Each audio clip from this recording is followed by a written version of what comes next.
Berlin. When I told my parents I was leaving Turkey and moving to Berlin, they reacted pretty much like I thought they would.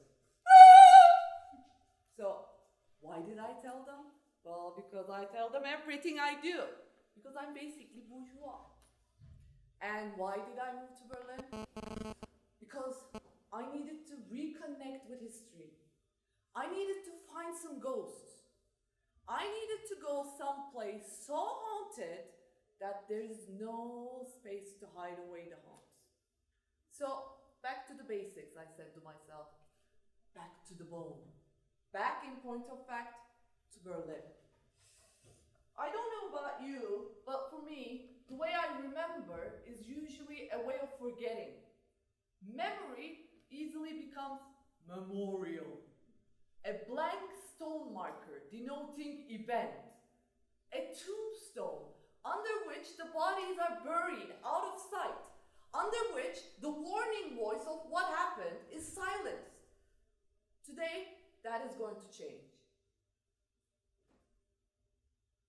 Today, it's time now to remember, to recall, to dismantle the memorial, to disinter the dead, to call into the now another people, not my own, another city, not mine. History, as I conjure it. From out of too many nights spent reading and dreaming, from out of a book, from out of a crowd, I find one familiar, lonely, other face. Now.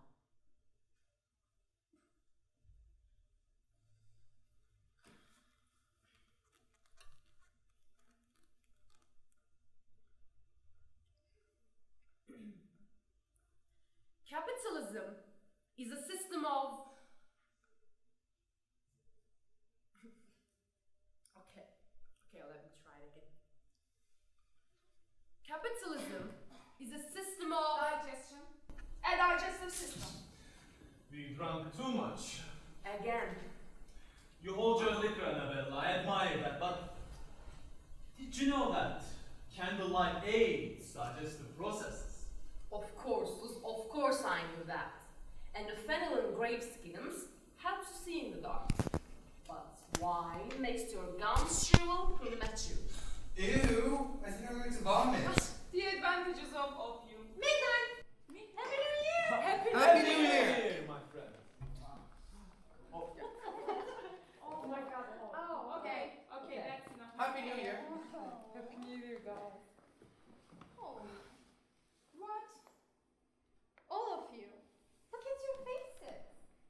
It's like a circle around perfection. Cheap sentiment, cheap geometry here, Agnes. Time for coffee. No, I feel bad. What do I feel? I feel Do you feel warm, Agnes? yes, And complete? complete. Mostly. Safe? Well, Relatively safe then. we live in Berlin. It's 1932. I feel relatively safe. Sufficient for the times. But now, I would like to propose a toast Excellent idea. Proposal to Agnes, to Agnes, good-hearted and brave. occupant prima of our affections, immovable tenant of this small, solid room. Health, happiness, and relative safety on this fierce and splendid night, and many years to come. Dear heart. To Agnes. To Agnes!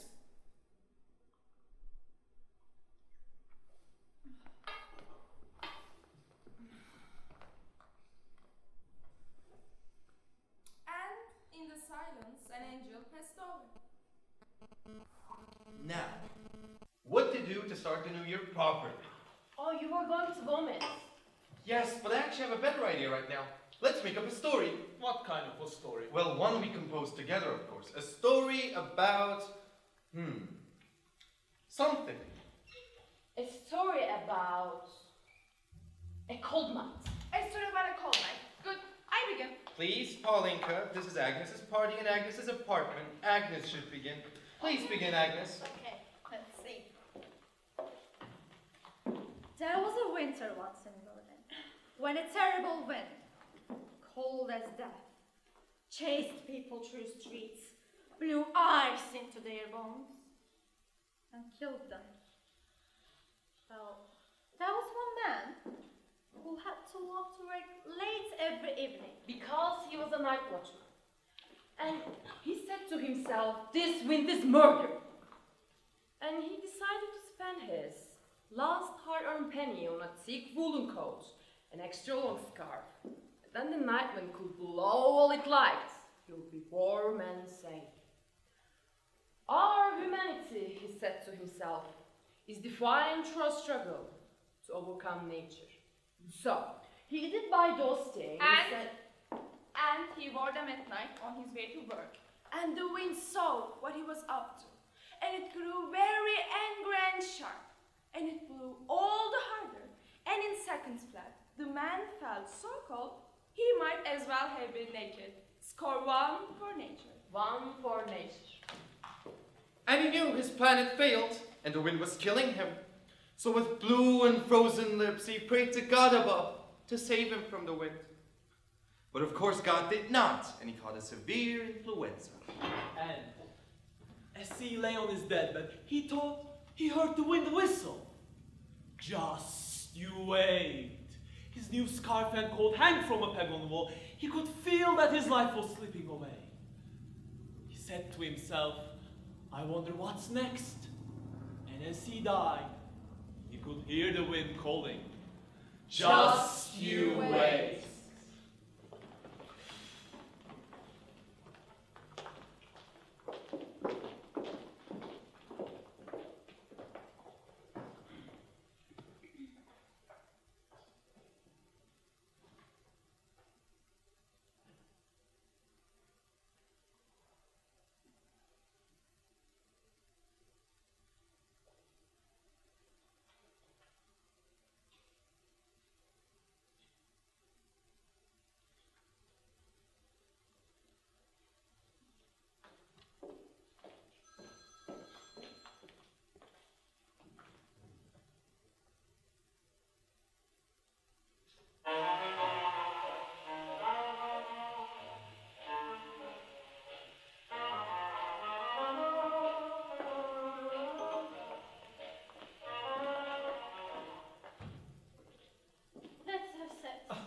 Wait. What? A surprise. A lemon? God, I haven't had a lemon in months. We shouldn't have. Well, they're so expensive. Courtesy of the studio. I stole it from the set. I've been pretending to be fiddling with the football arrangement and I took one. Let's have sex. Not tonight. But I'm anxious tonight, and I need to. But I'm anxious to and I don't want to. Yes? I got a film. How much? Rent at least. It's going to be a miserable film. Swam boats and parasols. I play a wise old lady in Waiting for the Kaiserin.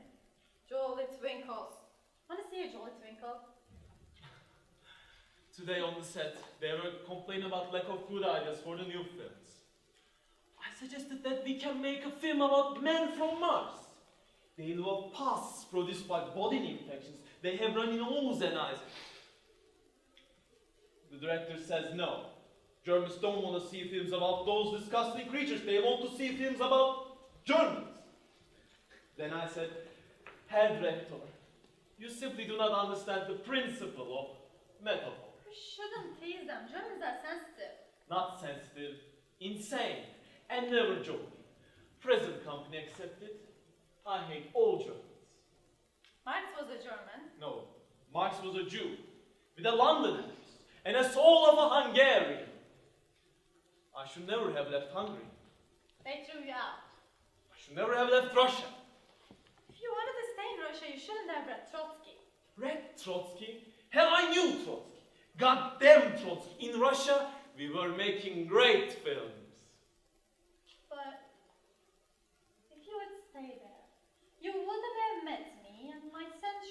compensations for artistic mediocrity. Just a quickie. I'm too anxious. Thanks for the lemon. Small pleasures in bad times.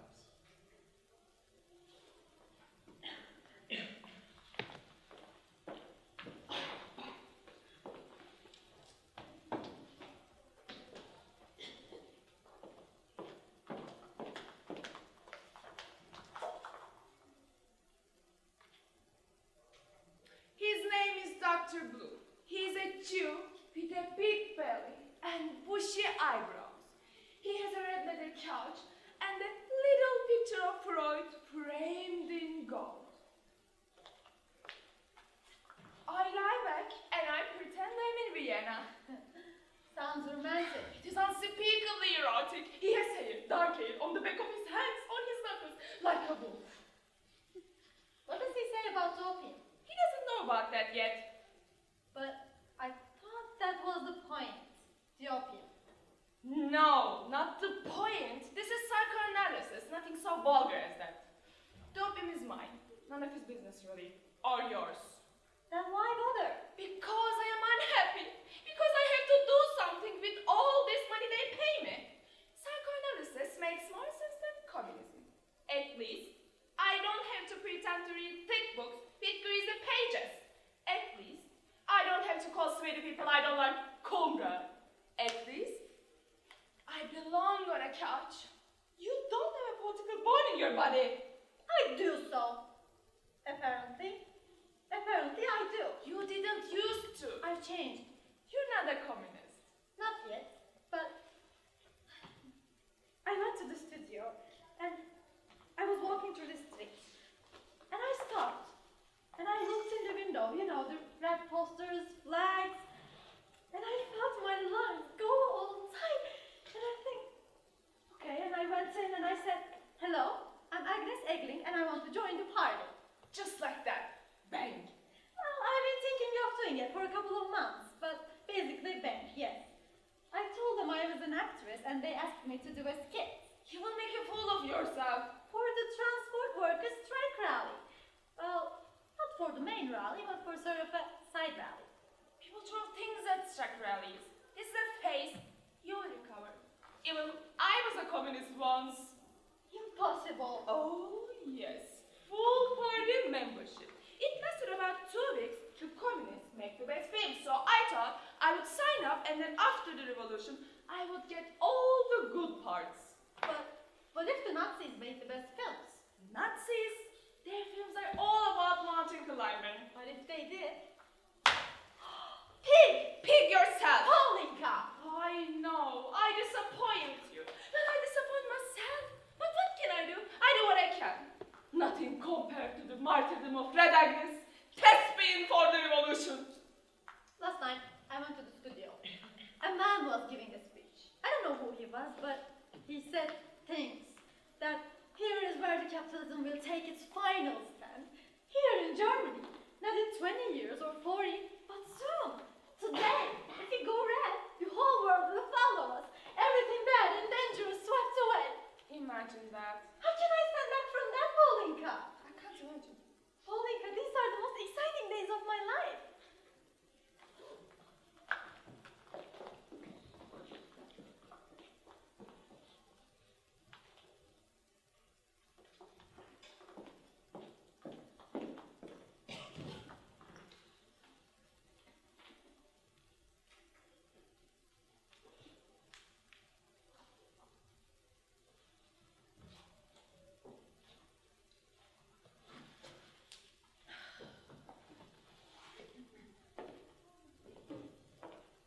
Red workers, Red Berlin, arise! The world is pushed on the brink of doom.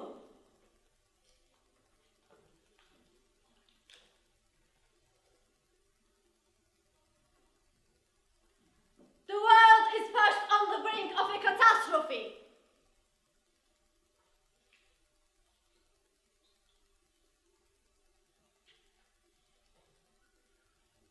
The world is pushed on the brink of a choice.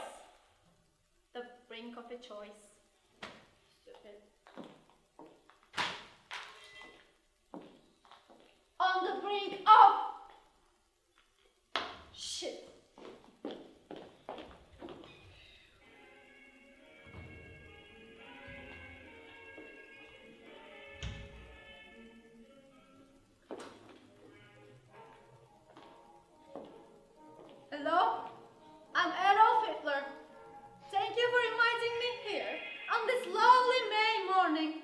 I love jazz. I love the dance music of dark-skinned peoples. Jewish wedding music. I adore that. Dance with me. Vote for me. Kiss my ass. Watch me fly in my aeroplane.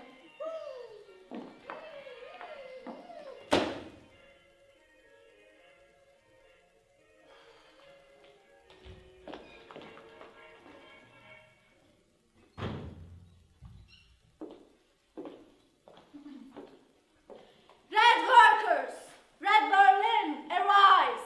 The world is perched on the brink of something. Choose communism or fascism, revolution or death. Strike now! Revolution now! What are you screaming at? I'm working on a skit. Work more quietly, please. I'm trying to sleep here. What are we perched on the brink of? Come to bed. Perched on the brink of Fascism. Old age. Senility. Sleep. thanks.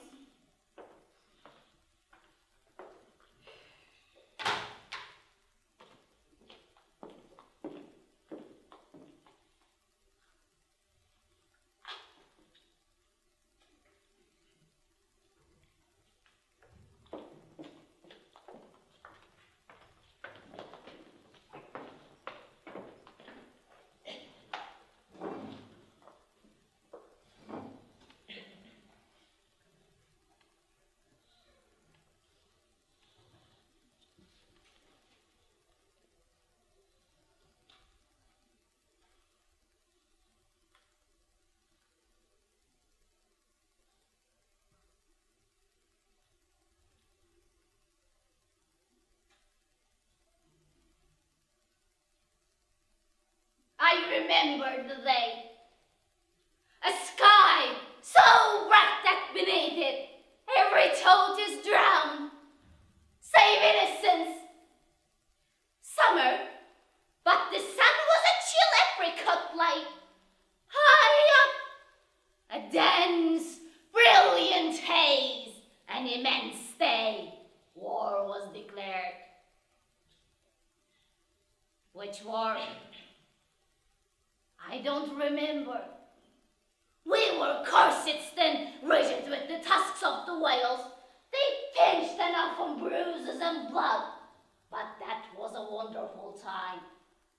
I heard the snap of the flags crack in the wind, and the man marched past. Something hot moved through me that day, up through the corsets. It was my heart. I remember that. But that was a wonderful time. Not now. Now. Hungry. Always. Never enough.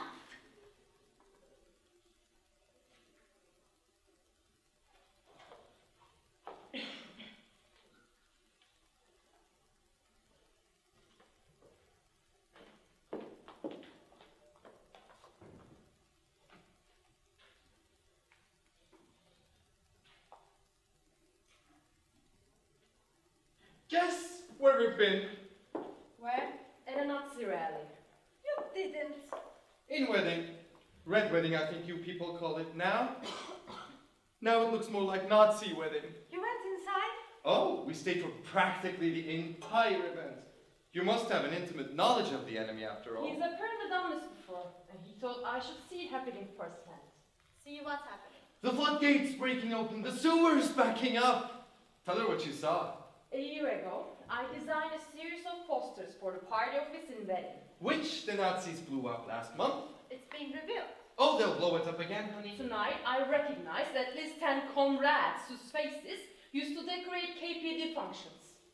Devout communists. Now they're wearing swastikas. Right, like bugs to a gas lamp. Well, the Nazis make more noise, so bzzz. They attract the most insects. Fine specimens of Germanity looking high and low well, love mostly, for any release for their desperately trapped sexual energies. Not to scrap again, Baz. Well, they won't find it in the Communist Party. Membership requires a doctorate in hypocrisy. Let's see, which leg are we going to stand on this week? The left or the right? Can't decide? Call Stalin. Political clarity from the Institute of Human Depravity. Sexuality, honey, human sexuality. You know, dear, just because they employ you doesn't mean you have to listen to their ridiculous theories.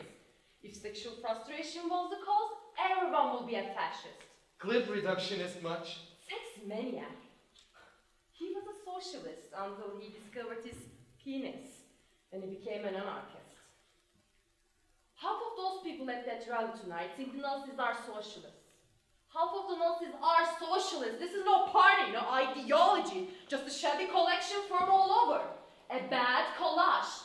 When Hitler revealed himself as just another flank for German capital, the working class will abandon him. They will destroy him. Absolutely. Oh, economic analysis, so antiseptic, so sterile. The fascists don't try to make sense, they abandon morality, money, justice. Hitler simply offers a lot of very confused and terrified and constipated people. Precisely what they want, a means of release. The people are far beyond caring whether Hitler is a socialist or not. They're in love with the shine on his boots. They want a fatherly boot heel to lick. They want him to say, Daddy loves his children, now go! Go and kill for me! They're completely deaf to your hair-splitting pseudoscience and jolly comrade goodwill. They want bloody things. Baz, you're a slob, an intellectual slob. Oh, and here I was thinking, I was being marvelously eloquent, penetrating to the very heart of the mystery of the decade. Wallowing in coffee clutch bullshit. Without economics, it all turns to drivel. And you're never going to make a coherent political theory based on orgasms. The capitalist system is disintegrating. Inflation, devaluation, murderous unemployment, collapse. And these people are frightened because the capitalists can tell them how to save themselves. And they haven't heard us yet. But they will. Preconditions for revolution are in the making. Then why do I hear a note of uncertainty in your voice? You don't. I know it will look bad till then. And people will make a lot of mistakes. A drowning man clutches at twigs. Yes, but this particular twig may very well save them. Hitler? How? Well, once he's chancellor, he'll build an army and start looking for a war. Guns make jobs, right, comrade? It won't be hard convincing Hindenburg or the German people. Germans love guns more than jobs, and before these happen... Not true. The system did not recover from the crash. Says who? Everyone, it hasn't yet. And for another thing, the German proletariat doesn't want war. I submit, Agnes, that your middle-class actress knows very little about the German proletariat. I know enough. And I submit, Baz, you're a condescending snob whose homosexuality alienates him from the proletariat. Indeed? Is she learning this from you? And your theories, by the way, of sexual repression as the root of all evil are half-baked. Half-baked! Half-baked! This from a Marxist who's never read Marx! I have some. The Communist Manifesto doesn't count, dear. Everyone's read that. And my being homosexual brings me into contact with more proletarians than you can imagine. So does working at the school. Right. They paint your face and clean up after you've done acting. I have sex with them. And they tell you they're voting for Hitler? Some do. Do you still sleep with them? A gentleman never tells. Baz! What? You would sleep with a Nazi? I didn't say that. And besides, you sleep with a Trotskyite. That's different. Not to Stalin, it isn't. Evasion. I have to get to work. More evasion. No, I really do. The Institute is doing a big poster campaign. Abortion on demand and free condoms. Great big posters. The Nazis will adore them. In the face of an erupting volcano, we struggle hopelessly, ever so hopelessly. Not hopelessly. Oh, who can say? Prophecy of sorcery, and sorcery is a sin. More slob, Baz. You're the victim of a mental illness that deflects admirable energy into bad romantic posturing. It will be money in the end. You wait. Capital for the fascists and the workers for themselves. Bad time to be wasting time. Just join the party. I can't. Why not? They won't let me wear mascara. Good night. Do you think that is listed Nazis?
She met him at a fancy dress dinner a year ago. Nazis and typos. She was this close and she swears to me his little black mustache is not made of hair. What is it made of? She couldn't tell. Something hard and shiny. Fiddlings. Who knows? But that's ridiculous. You hear all sorts of things. You know that in Munich, he developed an incestuous infatuation for his cousin. He forced her to live with him and a whole lot more besides. She killed herself. She was 17. And at the studio, I heard from someone who has a brother high up in the party that every woman who winds up in his bed either kills herself or has an accident or is found murdered later. That's nonsense. You don't believe it? I do. Who wants to know about his perversion? Agnes. They say he's a coprophiliac. A what? Shit. Oh, Paulinka, please, that's disgusting. I didn't make it up. This woman told me that she actually knows a high-priced prostitute who spent the night with him. She won't talk about what happened or what's got her so scared, but now she's in terror for her life.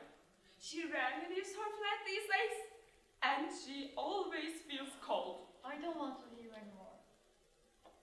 Agnes, do you believe in the evil? It's not something you believe in. They're an evil man, of course. Diabolical evil. Why are you asking me? Do you believe in the devil? Agnes, that's what I'm asking you. Do you believe in the devil? At my age? Because I do.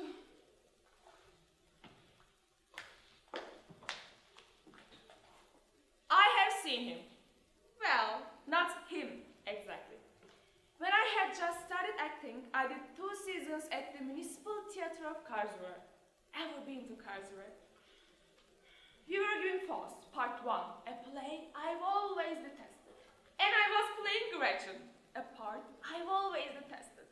And I wasn't happy. Not happy at all. There were nights I thought I would be stuck in provinces forever. Never see Berlin, never see the inside of a film studio.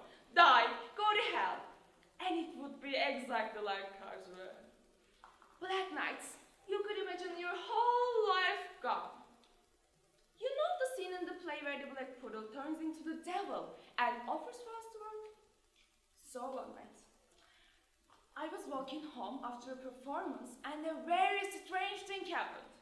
I found myself going down on a narrow street, an alley, really, the one I would never been down before.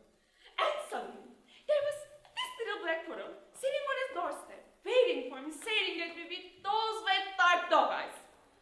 And I thought to myself, it's him! He has come to talk to me. He was going to stand up on little hind legs and say, Paulinka, fame, films, an unsurpassable genius as an actor in exchange for your immortal soul. And that's when I knew it. And my dears, I wish I didn't know. I would never resist, I couldn't. I'm constitutionally incapable of resisting anything. A good actress, a good liar, but not in truth a very good person. Just give me Berlin, 6 years of success, and then haul me off to the lake of fire. But other things in mind. I guess I must have startled it when I asked it if it wanted to make me an offer. It leapt up at me, barking and snarling and obviously out for blood. Chased me for blocks! I escaped by ducking into a bar where I drank and drank. Probably just somebody's nasty black poodle. But I've always wondered, what if it really was him and he decided I wasn't worth it?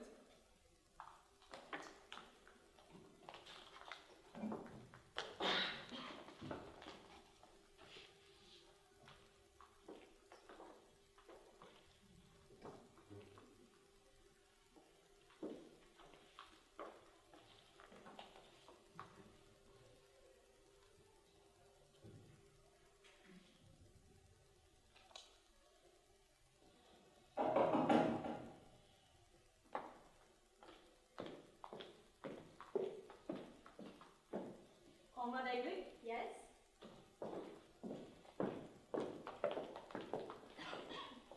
Become a specially designated representatives of the party's central committee. We have been sent to convey congratulations to you and your comrade collaborators for a highly successful agitprop performance. Thank you. That's very kind. Long live the revolution, long live Germany. Yes! Yes! Can I get you some tea or? We hope you will continue to contribute your efforts to the struggle. Absolutely. I mean, I intend to. I don't usually, but as much as I Good. can. Good. One other matter, and then we can be going. There are certain left-deviationist tendencies in your play, which must be corrected before it can be performed again, which hopefully will be very soon. Left deviationist tendencies? Small problems. Really? Well, not so small. Fairly small. Actually, fairly large. Fairly small. It would be more appropriate in keeping with current party policy. Look, this is a play about the red baby. Yes, the Red Baby play. Highly amusing. The red baby. So, what is the red baby, comrade? Well, it's a symbol. A symbol of a... it's a symbol of... A symbol of nascent communism in Germany. Yes, Of the newborn proletarian revolution. exactly. Exactly. What? Exactly. Exactly the problem. Look, Cormac, as you probably already know, the most recent directives of the Comintern executive have... How to say this? Comrade Egli, the focus of our play is very clearly the proletarian revolution in Germany. That it's going to happen very soon. Yes. Well, the difficulty Exactly. is... And that is no longer an accurate reflection of the policy of the Comintern, nor of the KPD. It isn't? No. It is leftivationist, adventurist opportunism. You are rushing things. You mean there isn't going to be a proletarian revolution? Well, eventually, yes. Well, of course, there has been one in Russia, in Germany, here. Eventually, yes. But it is not necessarily the next step. What is the next step? Defense of Soviet Russia. But here in Germany? Well, a united front against fascism. But not with the Social Democrats. Of course not with the Social Democrats. We The mean by Social that is- Democrat workers, but not the leaders. Yes. The SPD leadership must be exposed as social fascists and hence indistinguishable from the Nazis. Not indistinguishable. Oh yes. No. Yes. The Comintern... No. Not even the Comintern is stupid enough to say. Yes, they are. You are wrong, comrade. No, you are. Just tell me what to do with the Red Baby. We are not artists, comrade. You work it out. Try to de-emphasize the importance, the immediate importance of revolution. The workers aren't ready yet. Okay. Do you believe this, comrade? Malek, Rosa Malek. Personally, no. But I believe in party discipline. I noticed. We also would like to suggest that the red baby not be identified as proletarian. We are trying to sell the new concept of the KPD as a party for everyone, not just the workers. Class struggle seems to scare the petty bourgeois into the arms of the Nazis. I will do what I can. Thank you, comrade. We appreciate it. It's extremely important. It's just a skit. No. Every effort from every corner brings us closer to victory.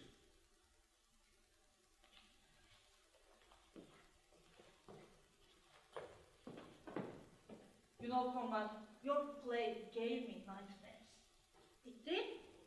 The red baby. I don't mean it as a criticism, but it's awful when you think about it.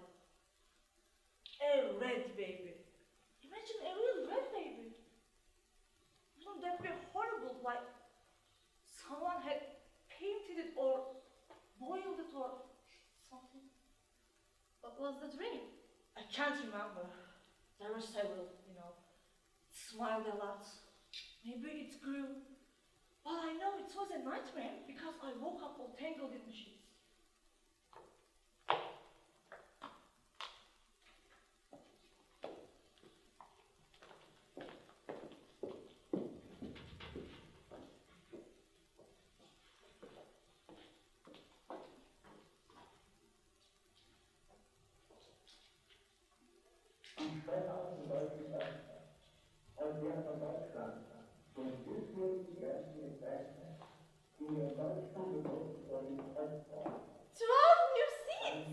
We got 12! I know! And they lost 34! 34 fascists out the door!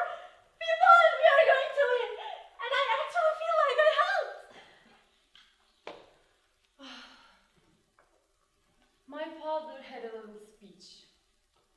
We'll get it every night after he read the papers. People are pigs, we say. Human history is in the story of the good man, not of the saints, but of the swine who bludgeoned the saint to death. Fond of mud, full of shit, pigs. In my many years on earth, this is what I learned.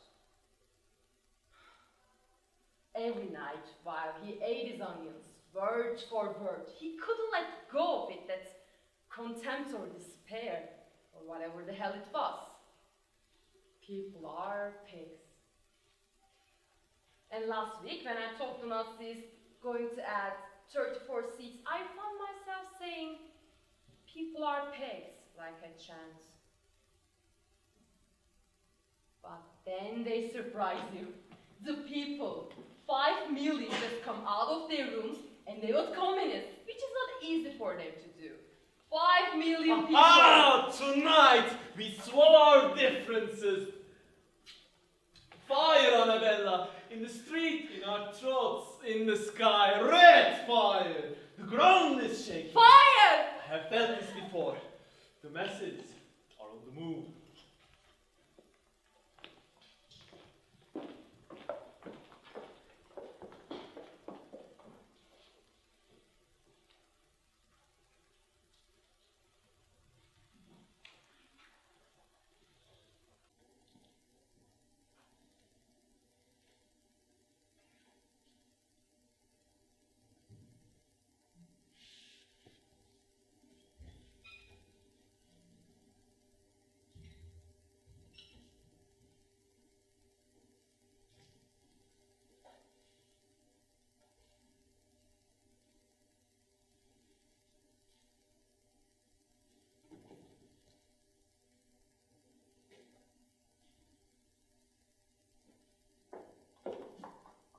Do you have something to eat?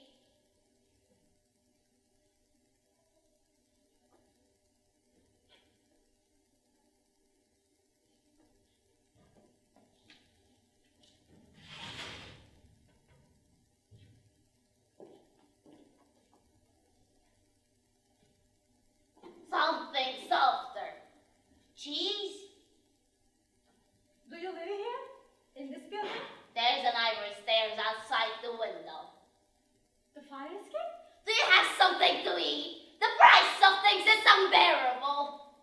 You came down the fire escape? The wind is strong there.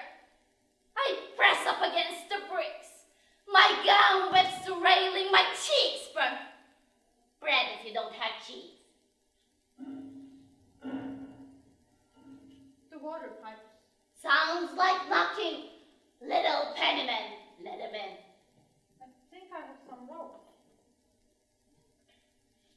Just before I fall asleep, and after Mother God has heard my prayers. Things below begin to creep. The pennyman is on the stairs. Oh, I remember that one. The rose! It's a little stale.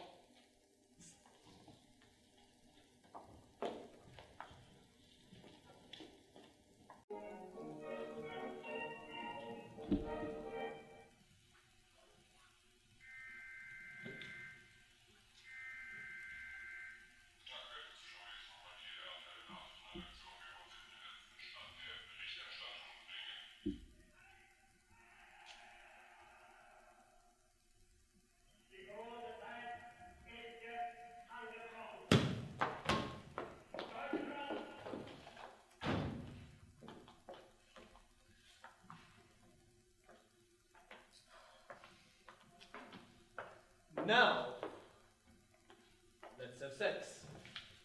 Not tonight. I don't want to. But I need to. I'm anxious to. Can't. I'm too anxious. We have to get together on this. Yes.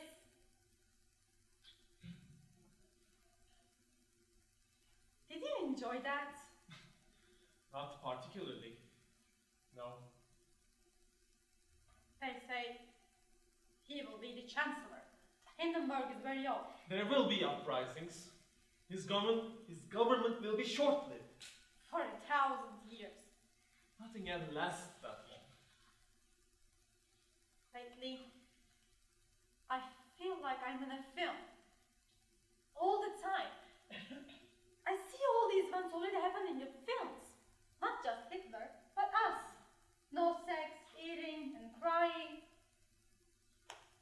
All public events. There's a title. Perched on the brink of a great historic crime. Indeed. And you wanna have sex? At a time like this? I'm anxious.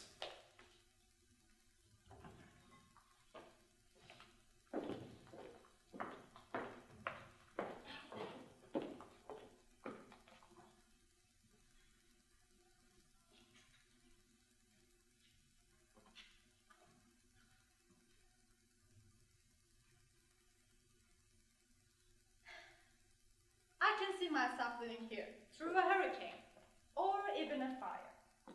Even if the building was burning, I think I would stay. Why? Do you know how hard it is to find an apartment in Berlin?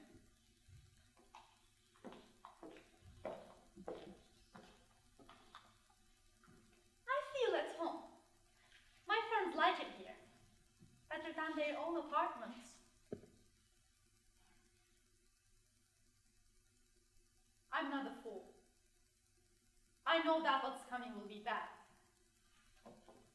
But not unlivable, and not eternally.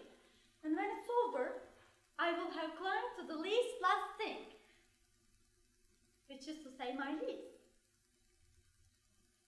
And you have to admit, it's a terrific apartment. I could never find anything like it if I moved out now. You wouldn't believe how low the rent is.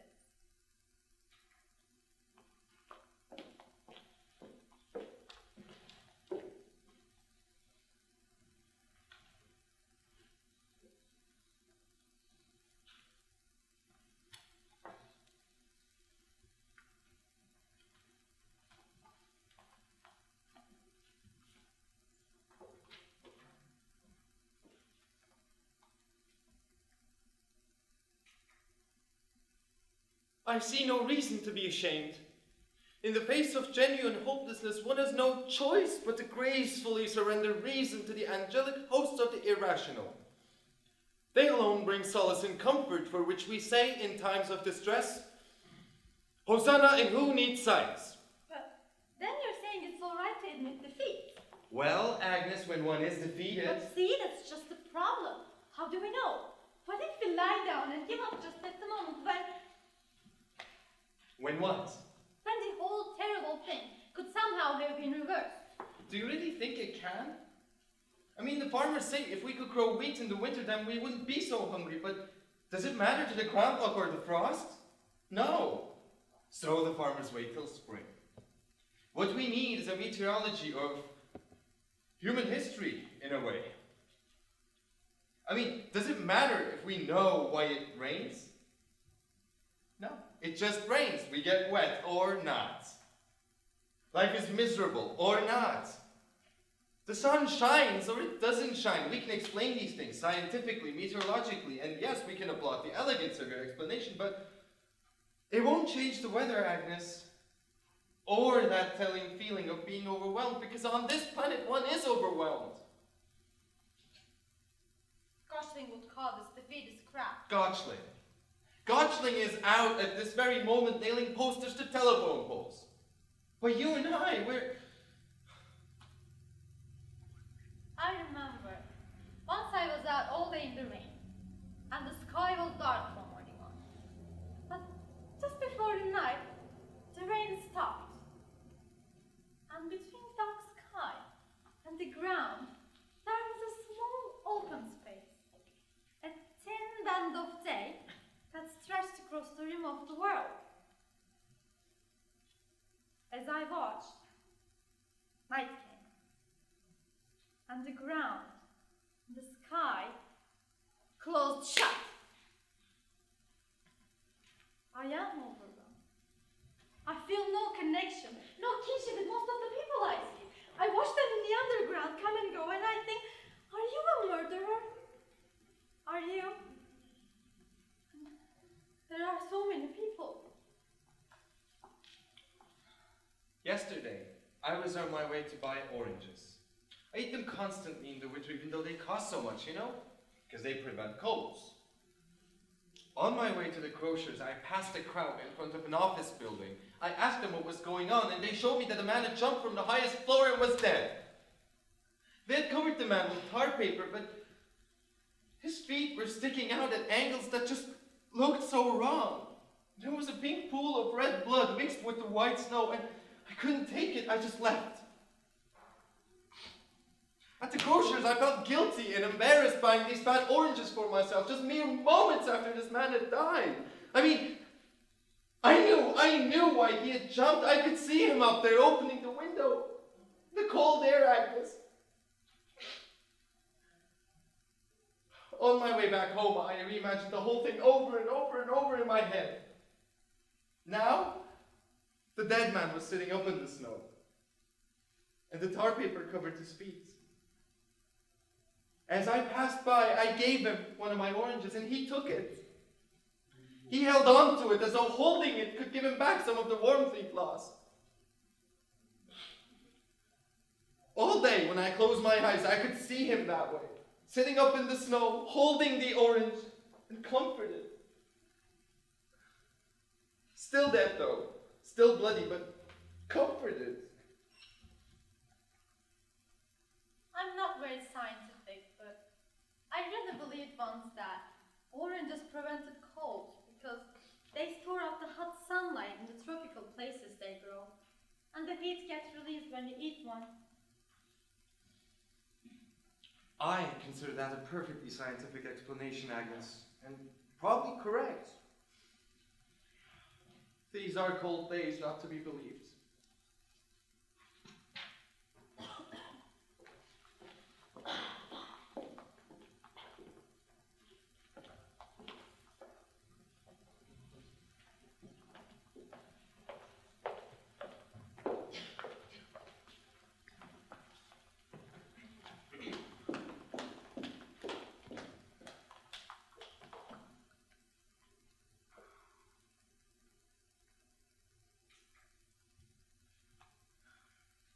It's all so much dry rot and fungus.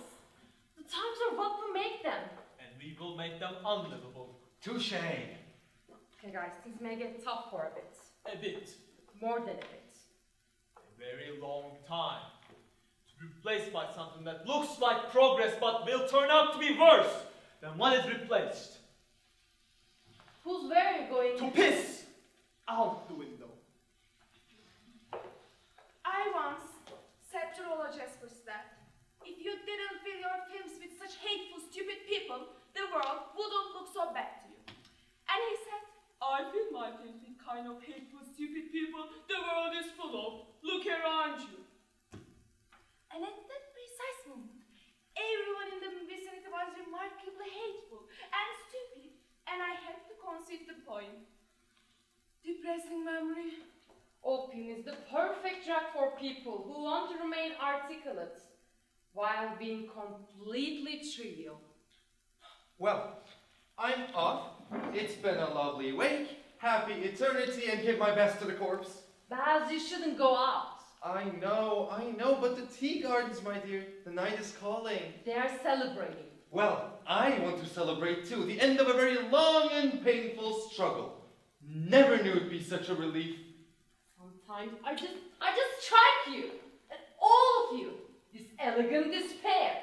You pretend to be progressive, but actual progress distresses you. It's untidy, upsetting. Fortunately, it happens anyway. So I believe. I journeyed to the home of progress. I gave it an eye. Progress ate it up, crunch, crunch, and said, "You have 2 eyes. Give me another." I said, "Oh no, thanks. I'm leaving." So you left and turned into a reactionary. No, I didn't. I can't become a reactionary because that eye, part of me, is to this day still lying at the belly of progress. And it will never let me go. The eye I gave to revolution will always see what it saw then. That was the good eye. This one's disease, too much Trotsky. The last true revolutionary, may God keep him. Everyone else has surrendered. I hate arguing with you. I used to enjoy it. Or recently you've become a bitter old bore. Sweet Annabella. We are such rotten people. No, don't say that. We may be. History will move on without us. We are frightened and faithless. What's inside is unstable, decomposing mess. Everyone on the street looking tidy, just thin second vessels full of grain, reeking, swamp. Listen! Do you hear something? No, I don't hear it. Listen! Just shut up and listen. There is something calling. There is something calling, Paulinka. If you still retain a shred of decency, you can hear it. It's a dim, terrible voice that is calling now, like Calvin's slaughterhouse, but far, far off. It is calling us to action, calling us to stand against the calamity, to spare nothing, not our blood, nor our happiness, nor our lives, in the struggle to stop the dreadful day that is burning now in oil flames on the horizon. What makes the voice pitiful? Doesn't know what kind of people it's reaching. Us. No one hears it except us. This age wanted heroes. Got us instead. Carefully constructed but immobile, subtle, but unfit to take up the burden of the times. It happens. A whole generation of washouts. History says, stand up, and we totter, collapse, weeping, moved, but not sufficient. The best of us, lacking. The most decent, not decent enough. The most loving, too full of hate. The kindest, too cruel. The wisest, too stupid. The fittest, unfit to take up the burden of the times. The enemy has a voice like 7 thunders. What chance that dim voice ever had? Marvel that anyone heard it, instead of wondering why nobody did anything. Marvel that we heard it. We who have no right to hear it. No right! And it would be a mercy not to. But mercy is a thing. No one remembers its face anymore. The best would be that time to stop right now. in this middling moment of awfulness, before the very worst arrives. May they all be spared more than telling. And that would be best.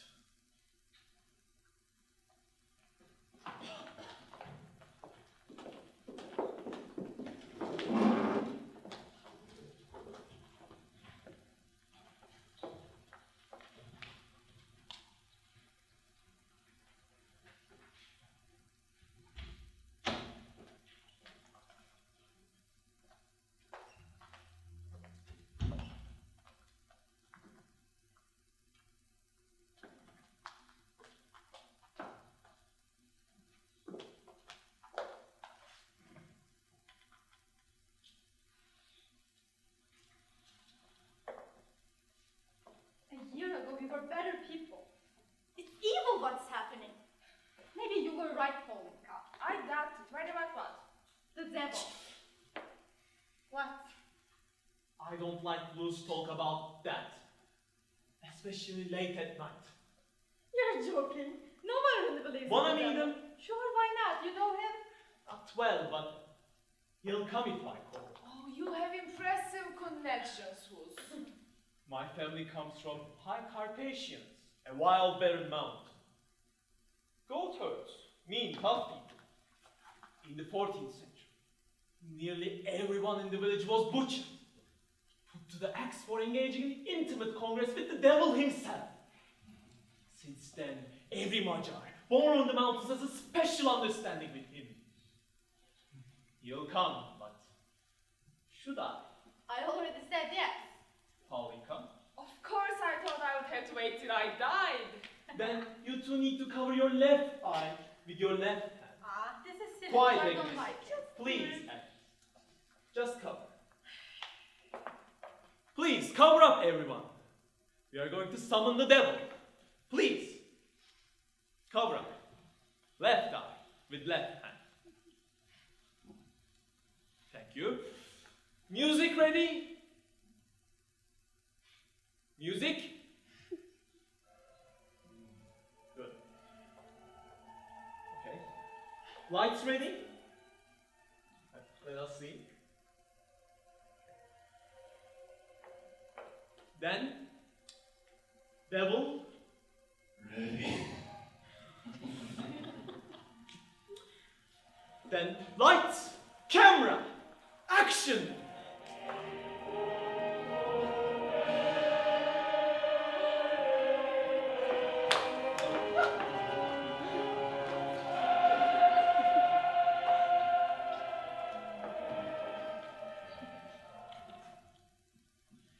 Why have you called me? Thank you for coming. I hope your journey wasn't long. Not long, no. I have taken up temporary residence in this country. Why have you summoned me? My friends here sensed your presence and they want to meet you face to face. This is Agnes Egling Madame? Child. and Paulika Erdnas. Oh yes, I've seen your films. Of course, you've seen me. Monsieur, je suis enchantée. See? And you? You also in films? Can she speak? Usually, Good. Curing muse is a messy business. What happened to your eye? knocked out by a rifle butt in Hungary, 1919. That I can fix. May I? Free of charge. Oh, no. Never that, never that. A small fee, naturally. Then thanks, but perhaps not, huh? As you wish. You have lovely friends, Hus. May I leave now? Oh, please, not so abruptly. Leave us a souvenir. What? A stink of fish that clings for years? Hair smells? I don't dispense souvenirs. Tell us something. I don't know anything. Awful secret of these awful times, maybe. But really, I know nothing. My ignorance is beyond calculation. I do not know the workings of the universe. I only know myself. That. Autobiography is interminable. Condense it. Yes, please. May I have a glass of Oh, honey? of course I can do it. Many thanks.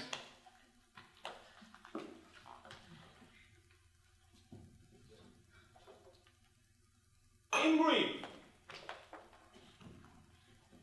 I recall a past. Nomads, seeming to them a desert tyrant with a petty tyrant's heart. Cruel, greedy, and glistered with fat. Fond of the flesh of children. Years pass. An agrarian face, I am rougher, reptilian, a heart of mildew, dung-hip developer, fly merchant, cattle killer, friend of lunatics, straw demon, excremented principle, the shit king. Years pass, more years. Refinement, scholasticism, increasing the metaphysical inclinations shape me as a negativity, a void. The pain of loss, of separation from joy, from God. My heart a black nullity, dull cavity from which no light escapes. Not an is so much as an isn't. But years pass. Years pile up. The last century, my heart was a piston pump. My veins, copper tubing, hot black oil coursed through them. Steam turbines roared, very strong, very hungry.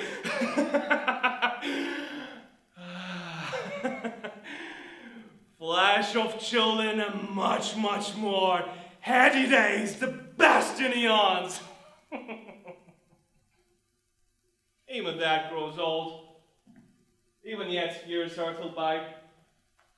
And in this century, still new, when the questions of form are so hotly contested, my new form seems to be no form at all. I'm simply unbelievable, non-objective, non-existent, displaced, stateless, a refugee. I have at last attained invisibility.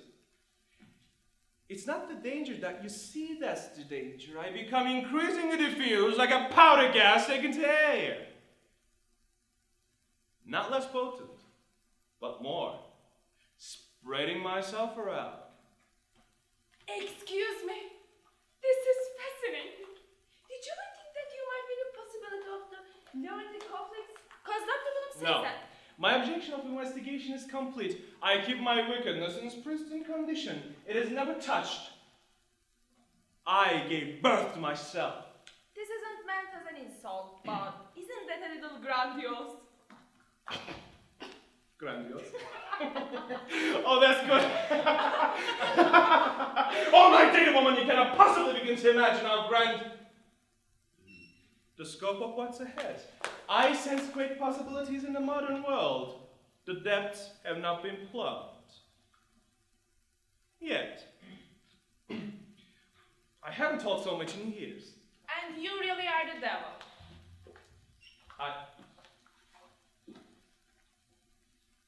My card. Your card? Herr Gottfried Svetz, importer of Spanish novelties. For the time being, yes. Now, if you excuse me, I really must go. Thank you for coming. Not at all. It was mind the other eye. Wait! What? Agnes, don't keep him waiting. What? I wanted to say thank you for coming and welcome to Germany. Thank you for having me.